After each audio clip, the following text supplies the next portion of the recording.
Okay, let's jump right into this explainer and explore how gamified competitions are taking students from theoretical concepts to real-world cybersecurity experts. If you've ever wondered how people actually learn to defend incredibly complex digital networks against sophisticated attacks, well, the answer usually isn't buried in a dry textbook. It's actually found in a game. But we're not talking about just any game. This is a highly structured, intense, and deeply educational simulation. Picture this for a second.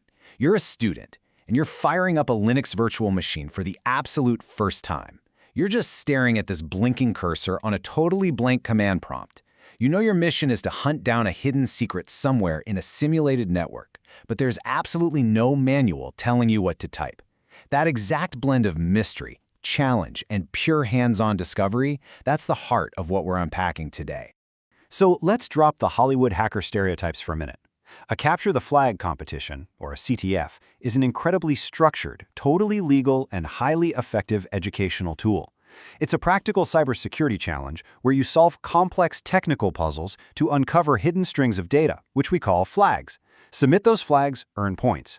It creates a completely safe sandbox to practice skills that would otherwise be super dangerous or, frankly, highly illegal to test on live systems.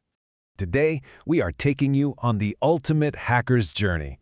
We're going to briefly cover stepping into the arena, the science of engagement, decoding the challenges, equipping your arsenal, and finally translating all of this into a real-world career. Okay, Section 1. Stepping into the arena and choosing your battlefield.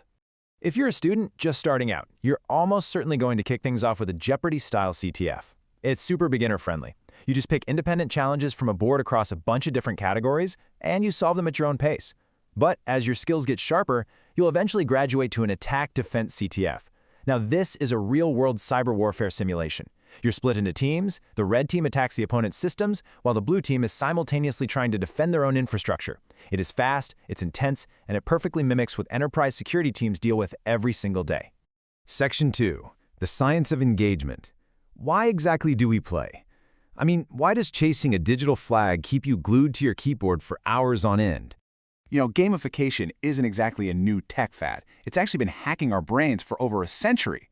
Back in the 19th century, Dmitri Mendeleev gamified the classification of elements using a card game, which is how we got the periodic table. Fast forward to 1996, and the very first CTF was introduced at the massive DEF CON cybersecurity convention. And today, that concept has exploded into these global cyber arenas used by major universities, massive corporations, and even governments to train their top talent. There is some incredible research from LearnLight on the psychology behind this. When you earn points or win a game, your brain releases dopamine. But here's the kicker. It's not just about feeling a rush. That exact dopamine release actually helps your brain retain new, highly complex information. You aren't just racking up points on a scoreboard. You are quite literally hacking your own brain chemistry to cement brand new technical skills into your long-term memory. It all boils down to this really powerful psychological loop. First, you face a brutal technical hurdle. Next, you struggle through it, you learn, and finally, boom, you capture that flag. Instantly, you climb the live leaderboard. And that instant feedback completely fuels your competitive spirit, triggering that dopamine release that locks in the knowledge. It takes the incredibly dry, abstract theory of network protocols and turns it into this highly addictive pursuit of mastery. Section 3. Decoding the challenges. Let's look at the actual obstacles in the arena that give you that dopamine hit. First off, what is a flag exactly? Your ultimate goal here is a specific hidden string of text. It's your undeniable proof that you've successfully exploited a vulnerability or cracked a puzzle. It usually looks pretty straightforward on the screen. The word flag, some brackets, and a unique string of random characters inside. Tracking down that string is your ultimate proof of concept. As for the challenges, you're going to be tackling all kinds of categories. Maybe you're playing detective in digital forensics, sifting through network traffic to trace an attacker's footsteps. Or you flip the script in web exploitation, acting as the bad guy to test websites for SQL injection flaws. You'll dive into cryptography to break insane ciphers, or get into reverse engineering and binary exploitation, which is where you tear apart compiled software to take total control. And the best part? Every single one of these categories maps directly to protecting real-world networks.